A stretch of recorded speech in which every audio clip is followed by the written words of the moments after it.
ದಕ್ಷಿಣ ಕನ್ನಡ ಜಿಲ್ಲೆಯ ಬಂಟ್ವಾಳ ತಾಲೂಕಿನ ಪುಣಚಯಂಪಲ್ಲಿ ನಡೆಯುತ್ತಿರುವ ಕಲ್ಲು ಗಣಿಗಾರಿಕೆಯೊಂದು ಆ ಭಾಗದ ಜನರ ಜೀವಕ್ಕೆ ಕಂಟಕವಾಗಿ ಪರಿಣಮಿಸಿದೆ. ಗಣಿಗಾರಿಕೆಯ ವಿರುದ್ಧ ಮಾತನಾಡುವ ಗ್ರಾಮಸ್ಥರಿಗೆ ಕಿರುಕುಳ ನೀಡಿ ಓಡಿಸುವ ವ್ಯವಸ್ಥೆಯು ಇಲ್ಲಿ ಸದ್ದಿಲ್ಲದೆ ನಡೆಯುತ್ತಿದೆ.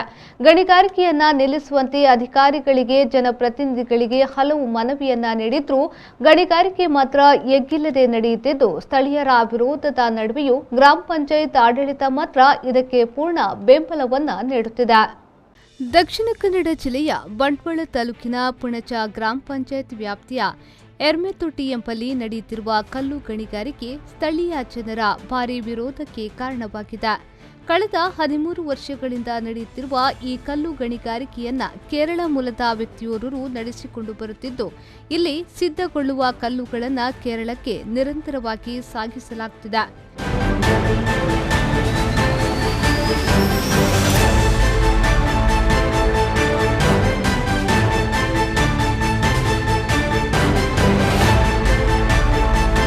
ಈ ಗಣಿಗಾರಿಕೆಯಲ್ಲಿ ಬಳಸಲಾಗುವ ಸ್ಫೋಟಕಗಳಿಂದಾಗಿ ಗಣಿಗಾರಿಕೆ ಪ್ರದೇಶದ ಸುತ್ತಮುತ್ತಲಲ್ಲಿರುವ ಮನೆಗಳಲ್ಲಿ ಬಿರುಕು ಬೀಳುತ್ತಿವೆ.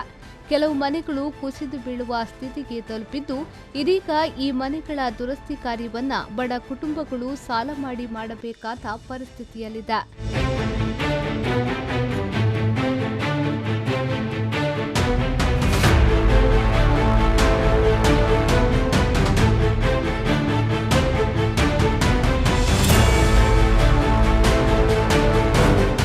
ಮನೆಯ ಕೇವಲ 50 ಮೀಟರ್ ಪಕ್ಕದಲ್ಲೇ ಕೋರೆಯಲ್ಲಿ ಭಾರೀ ಸ್ಫೋಟಕಗಳನ್ನು ಸಿಡಿಸಲಾಗುತ್ತಿದ್ದು, ಮನೆ ಮಂದಿ ಪ್ರಾಣವನ್ನೇ ಕೈಯಲ್ಲಿ ಹಿಡಿದು ಬದುಕಬೇಕಾದ ಸ್ಥಿತಿ ನಿರ್ಮಾಣಗೊಂಡಿದೆ.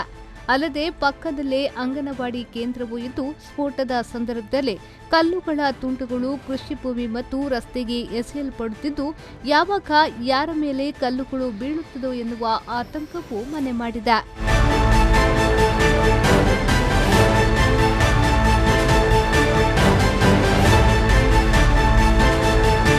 ಈ ಗಣಿಗಾರಿಕೆಯನ್ನ ವಿರೋಧಿಸಿದ 5 ಕುಟುಂಬಗಳು ಕಿರುಕುಳ ತಾಳಲಾಗದೆ ಗ್ರಾಮವನ್ನೇ ಬಿಟ್ಟು ಹೋಗಿದ್ದು, ಗಣಿಗಾರಿಕೆಯನ್ನ ನಿಲ್ಲಿಸುವಂತೆ ಹಲವು ಮನವಿಗಳನ್ನು ಸಂಬಂಧಪಟ್ಟ ಅಧಿಕಾರಿಗಳಿಗೆ ನೀಡಲಾಗಿದ್ರೂ ಯಾವೊಬ್ಬ ಅಧಿಕಾರಿಯೂ ಇತ್ತ ಮುಖ ಮಾಡಿಲ್ಲ ಎನ್ನುವ ಆರೋಪವೂ ಕೇಳಿಬರುತ್ತಿದೆ. ನಮಗೆ ಕೂತ್ಕೊಳ್ಳಿಕ್ಕೆ ಕಷ್ಟ ಆಗ್ತಿತ್ತು. 2 ಮಕ್ಕಳು ಸಹ ಸಣ್ಣವರು. ನಾವು ಹೇಳಿದ್ದೇವೆ ಅವರಲ್ಲಿ ಕಲ್ಲು ಬಂದಿದೆ ಎಲ್ಲ ಹೇಳಿ, ಅದಕ್ಕೆ ಅವರು ಹೇಳಿದ್ದಾರೆ ನಾವು ಮಾಡ್ತೇವೆ ಅಂತ ಹೇಳಿ ಇಷ್ಟರ ತನಕ ನಮಗೆ ಮಾಡಲಿಲ್ಲ. ನಾನು ಸಂಘದಿಂದ ಸಾಲ ತೆಗೆದು ಈಗ ಮಾಡ್ತಾ ಇದ್ದೇನೆ. ಮತ್ತು ಗೋಡೆ ಸಹ ಬಿತ್ತು. ಮಳೆಗಾಲದಲ್ಲಿ ನಮಗೆ ನಿದ್ದೆ ಬರಲಿಲ್ಲ, ಹಾಗೆ ಆಗಿತ್ತು ನಮಗೆ. ಇದು ಹಾಗೆ ಅಂತ ಹೇಳಿ ನಮ್ಮದೆಲ್ಲ ಆಕ್ಷೇಪಗಳನ್ನು ಈಗೆಲ್ಲ ಮೊದಲಾಗಾಯಿತು ಕೊಡ್ತಾ ಇದ್ದೇವೆ ಇದಕ್ಕೆ ಆಕ್ಷೇಪಗಳನ್ನು. ಆದರೆ ನಮ್ಮ ಯಾವ ಆಕ್ಷೇಪವನ್ನು ಯಾರೂ ಮನ್ನಿಸುವುದಿಲ್ಲ. ಅದು ಯಾವ ಕಾರಣ ಅಂತ ನಮಗೆ ಹೇಳಲಿಕ್ಕೆ ಬರುವುದಿಲ್ಲ. ಅಂತೂ ನಮ್ಮ ಆಕ್ಷೇಪಗಳೆಲ್ಲ ಕಸದ ಒಟ್ಟಿಗೆ ಹೋಗ್ತವೆ. ಅವರು ಅವರ ಕೆಲಸ ಮಾಡ್ತಲೇ ಇರ್ತಾರೆ. ಅದು ನಮಗೆ ಬೇಜಾರಾಗೋದು. ಇಷ್ಟು ಇಲ್ಲಿ ಹತ್ತಿರ ಇದ್ದರೆ ನಮ್ಮ ನಿವಾಸಿಗಳಿಗೆ ನಿಜವಾಗಿ ಆದರೆ ನಮಗೆ ಬದುಕಲಿಕ್ಕೆ ಆಗದಂಥ ಸ್ಥಿತಿ ಬಂದೊದಗಿದೆ. ಈಗ ಇದರ ಧೂಳು ಇರ್ಬೋದು, ಇದರ ಈ ಸ್ಫೋಟದಿಂದ ಆಗುವಂಥ ವೈಬ್ರೇಷನ್ ಇರ್ಬೋದು. ಎಷ್ಟೋ ಮನೆಗಳಿಗೆಲ್ಲ ಗೋಡೆಯೇ ಸೀಳಿ ಹೋಗಿದೆ, ಗ್ಲಾಸುಗಳು ಸೀಳಿ ಹೋಗಿವೆ. ಇದು ಹೀಗೆ ಇನ್ನು ಹೋದರೆ ಆ ಗೋಡೆ ಬೀಳಲಿಕ್ಕೆ ಹೆಚ್ಚಿನವರದ್ದು ಕೂಡ ಕಲ್ಲಿನ ಗೋಡೆ, ಹಾಗಾಗಿ ಸ್ವಲ್ಪ ಗಟ್ಟಿಮುಟ್ಟಾದ ಮನೆಗಳಾದ ಕಾರಣ ಉಳಿದುಕೊಂಡಿವೆ. ಒಂದು ವೇಳೆ ಮಣ್ಣಿನ ಗೋಡೆಯ ಮನೆಗಳೇ ಆಗಿದ್ದರೆ ಬೀಳುವ ಸಾಧ್ಯತೆ ಇತ್ತು ಆ ಸ್ಫೋಟಕ್ಕೆ. ಅದು ಕಿಲೋಮೀಟರ್ ಗಟ್ಟಲೆ ದೂರಕ್ಕೆ ಕೇಳುತ್ತದೆ ಆ ಸ್ಫೋಟ. ಅದು ರಾತ್ರಿ ಆಗುವಾಗ ಇರುವಂಥದ್ದಲ್ಲ. ಗಣಿ ಮತ್ತು ಭೂವಿಜ್ಞಾನ ಇಲಾಖೆ ಗುರುತು ಮಾಡಿದ ಜಾಗದ ಜೊತೆಗೆ ಸರ್ಕಾರಿ ಜಾಗವನ್ನು ಕಬಳಿಸಿ ಇಲ್ಲಿ ಗಣಿಗಾರಿಕೆ ನಡೆಯುತ್ತಿದೆ. ರಾತ್ರಿ ಹಗಲೆನ್ನದೇ ಇಲ್ಲಿ ಸ್ಫೋಟಕಗಳನ್ನು ಸಿಡಿಸಲಾಗುತ್ತಿದ್ದು, ಇದರಿಂದಾಗಿ ಈ ಭಾಗದಲ್ಲಿ ಅಂತರ್ಜಲದ ಕೊರತೆಯು ಕಂಡುಬರಲಾರಂಭಿಸಿದೆ. ಹೆಚ್ಚಿನ ಕೃಷಿ ತೋಟಗಳ ಕೊಳವೆ ಬಾವಿಗಳಲ್ಲಿ ನೀರು ಬತ್ತಿ ಹೋಗುತ್ತಿದ್ದು, ಈ ರೀತಿಯಾಗಿ ಬಂಡೆಗಳನ್ನು ಸ್ಫೋಟಿಸಿದ್ದಲ್ಲಿ ನೀರು ಇನ್ನಷ್ಟು ಪಾತಾಳಕ್ಕೆ ಹೋಗಿ ಮುಂದಿನ ದಿನಗಳಲ್ಲಿ ನೀರಿನ ಅಭಾವ ಸೃಷ್ಟಿಯಾಗಲಿದೆ ಎನ್ನುವ ಆತಂಕವೂ ಇದೆ.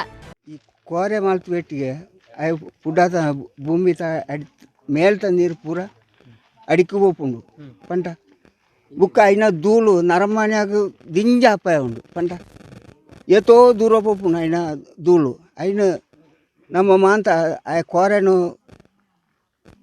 ತೋಟ ಬಾರ್ತು ಐನ ನರಿಪುಣೇನು ಉಂತ ಅಂಟ ನಂಗೆ ಸುಮಾರು ಒಂಜಿ ಮುಟ್ಟಾಗ ಸಾಧಾರಣ ಒಂಜಿ 2 ಕಿಲೋಮೀಟ್ರ್ ದೂರ ಹೋಗ ಐನ ಇಂದು ಪೊಡಿತ ಇಂದು ನರಮನೆ ಧೂಳು ಅಪಾಯಕಾರಿ ಅವು.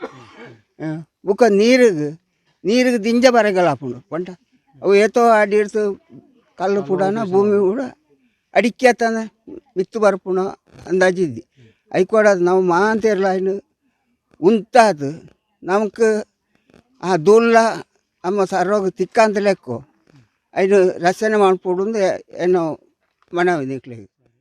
ಕಳೆದ 13 ವರ್ಷಗಳಿಂದ ಇಲ್ಲಿ ಗಣಿಗಾರಿಕೆಯನ್ನ ಗಣಿ ಮತ್ತು ಭೂವಿಜ್ಞಾನ ಇಲಾಖೆ ನೀಡಿದ ಕೆಲವು ದಾಖಲೆ ಪತ್ರಗಳನ್ನು ತೋರಿಸಿ ನಡೆಸಲಾಗುತ್ತಿತ್ತು. ಆದರೆ ಈ ಬಾರಿ ಪುಣಚ ಗ್ರಾಮ ಪಂಚಾಯತ್ನ ಅಭಿವೃದ್ಧಿ ಅಧಿಕಾರಿ ಗಣಿಗಾರಿಕೆ ನಡೆಸಲು ಬೇಕಾದ ಸಿ ಫಾರ್ಮ್ ಅನ್ನ ಗಣಿಗಾರಿಕೆ ನಡೆಸುವ ವ್ಯಕ್ತಿಗಳು ಪಂಚಾಯಿತಿಗೆ ನೀಡದ ಹಿನ್ನೆಲೆಯಲ್ಲಿ ಪಂಚಾಯತ್ ಮೂಲಕ ನೀಡಲಾಗುವ ನಿರಪೇಕ್ಷಣಾ ಪತ್ರ ನೀಡಿಲ್ಲ. ಆದರೆ ಪಂಚಾಯತ್ನ ಆಡಳಿತ ಮಂಡಳಿ ಈ ಕಲ್ಲು ಗಣಿಗಾರಿಕೆ ನಡೆಸುವ ವ್ಯಕ್ತಿಗಳಿಗಾಗಿಯೇ ವಿಶೇಷ ಸಭೆಯನ್ನ ನಡೆಸಿ ನಿರಪೇಕ್ಷಣಾ ಪತ್ರ ನೀಡುವಂತೆ ನಿರ್ಣಯವನ್ನ ತೆಗೆದುಕೊಂಡಿದೆ. ಹೌದು, ಗ್ರಾಮ ಪಂಚಾಯಿತಿಗೆ ಸಾರ್ವಜನಿಕರಿಂದ ಜುಲೈ ತಿಂಗಳಲ್ಲಿ ಒಂದು ಆಕ್ಷೇಪಣಾ ಅರ್ಜಿ ಬಂದಿದೆ. ಆಮೇಲೆ ಪುನಃ ಡಿಸೆಂಬರ್ ತಿಂಗಳಲ್ಲೂ ಆಕ್ಷೇಪಣಾ ಅರ್ಜಿ ಬಂದಿದೆ ಮತ್ತು ಕರ್ನಾಟಕ ರಾಜ್ಯ ರೈತ ಸಂಘ ಹಸಿರು ಸೇನೆ ಇದರ ವತಿಯಿಂದಲೂ ಕೂಡ ಆಕ್ಷೇಪಣಾ ಅರ್ಜಿ ಸಲ್ಲಿಕೆ ಆಗಿದೆ. ಹಾಗಾಗಿ ಗ್ರಾಮ ಪಂಚಾಯತ್ ಒಂದು ವಿಶೇಷ ಸಾಮಾನ್ಯ ಸಭೆಯನ್ನು ಕರೆದಿತ್ತು ಡಿಸೆಂಬರ್ ತಿಂಗಳಲ್ಲಿ. ಆ ಸಾಮಾನ್ಯ ಸಭೆಯಲ್ಲಿ ಅಲ್ಲಿ ಆಕ್ಷೇಪಣೆಗಳು ಬಂದ ಕಾರಣ ಫಾರ್ಮ್ ಸಿ ಅವ್ರದ್ದು ಸಲ್ಲಿಕೆ ಆಗದೇ ಇರುವ ಕಾರಣ ಅವರಿಗೆ ಒಂದು ನೋಟಿಸನ್ನು ಜಾರಿ ಮಾಡಿ ಒಂದು ನಿಗದಿತ ಸಮಯವನ್ನು ಕೊಟ್ಟು ಅವರು ಫಾರ್ಮ್ ಸಿಯನ್ನು ಸಲ್ಲಿಕೆ ಮಾಡುವವರೆಗೆ ಅವರಿಗೆ ಪರವಾನಗಿಯನ್ನು ನವೀಕರಣ ಮಾಡಬಾರ್ದು ಅಂತ ತೀರ್ಮಾನ ಮಾಡಿತ್ತು. ಜನರ ಪ್ರಾಣಕ್ಕೆ ಕಂಟಕವಾಗಿರುವ ಈ ಕಲ್ಲಿನ ಕೋರೆಯ ವಿರುದ್ಧ ಇದೀಗ ಗ್ರಾಮದ ಜನ ತಿರುಗಿ ಬಿದ್ದಿದ್ದಾರೆ. ಆದರೆ ಗ್ರಾಮದ ಜನರ ಹಿತ ಕಾಯಬೇಕಾದ ಪಂಚಾಯತ್ ಆಡಳಿತ ಮಾತ್ರ ಗಣಿಗಾರಿಕೆ ನಡೆಸುವವರ ಬೆಂಬಲಕ್ಕೆ ನಿಲ್ಲುವ ಮೂಲಕ ಜನರ ಪ್ರಾಣದ ಮೇಲೆ ಚೆಲ್ಲಾಟವಾಡುತ್ತಿದೆ.